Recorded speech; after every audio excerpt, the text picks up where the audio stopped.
श्रियकान्ताय कल्याणनिधये निधयेऽर्थिनाम् श्रीवेङ्कटनिवासाय श्रीनिवासाय मङ्गलम्। लक्ष्मी सविभ्रमालोकसुभ्रूविभ्रमचक्षुषे चक्षुषे सर्वलोकानां वेङ्कटेशाय मङ्गलम्।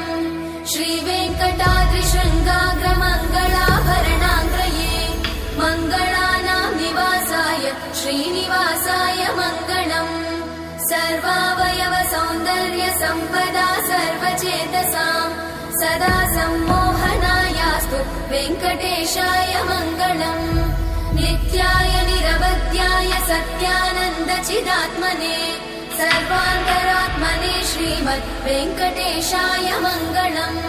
स्वतः सर्वविदे सर्वशक्तये सर्वशेषिने सुलभाय सुशीलाय वेङ्कटेशाय मङ्गलम्।